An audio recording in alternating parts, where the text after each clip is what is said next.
The Manager of Opposition Business. Thanks, Speaker. My question is to the Prime Minister.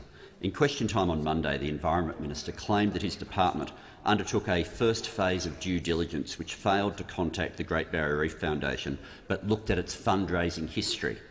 In his brief for the April 9 meeting, where he offered it almost $500 million in taxpayers' money, what amount was the Prime Minister advised the foundation had raised from corporate or private sources over its entire history? What was the figure that due diligence told him they had raised? Prime Minister has the call. I'll ask the Minister for the Environment to answer the question, but I just want to remind the honourable member that when he was Minister for the Environment in 2012, he made a substantial grant to that foundation, which resulted in the department working closely with the foundation for all of the period since then. So the department was and remains very familiar with the work of the foundation, has had extensive experience which may well have predated the minister's intervention in 2012, but was certainly enabled and accelerated by the minister's decision to make a $12 million grant to the foundation. The Minister for the Environment and Energy.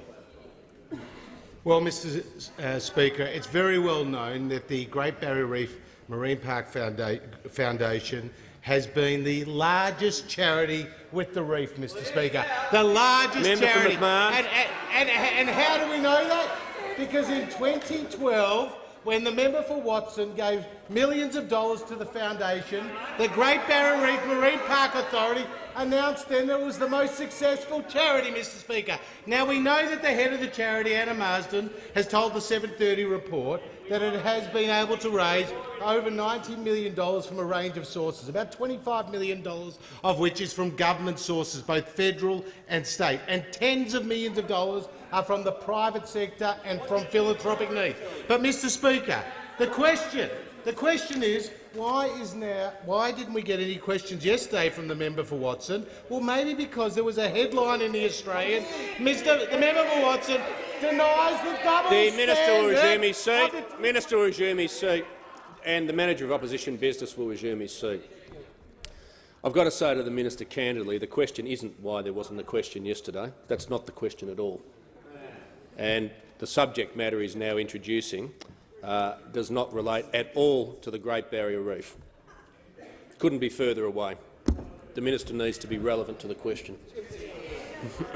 Mr Speaker, the reality is that the foundation is the largest reef charity. The reality is there's going to more than $200 million is going to improving farming practices, preventing sediment, nitrogen and pesticide runoff. The reality is that $100 million is going to the best available science, Mr Speaker. The reality is that money is going to tackling the crown of thorns starfish, Mr Speaker. This will create jobs in the member for Herbert's electorate, Mr Speaker. This will create jobs in the member for Flynn's electorate, Mr Speaker. This will create jobs in the member for Leichhardt's electorate. That is why the head of the tourism bodies up in the reef area welcomed our announcement and said it underpinned regional jobs. Now, I remind the House that my department told me in writing that this contribution to the Reef Foundation would ensure that we would meet our objectives in protecting the reef, that it represented value for money, Mr Speaker, and that it was consistent and compliant with our Accountability Act, Mr Speaker. So the Labor Party is only raising this issue because when they were in government they abandoned the reef.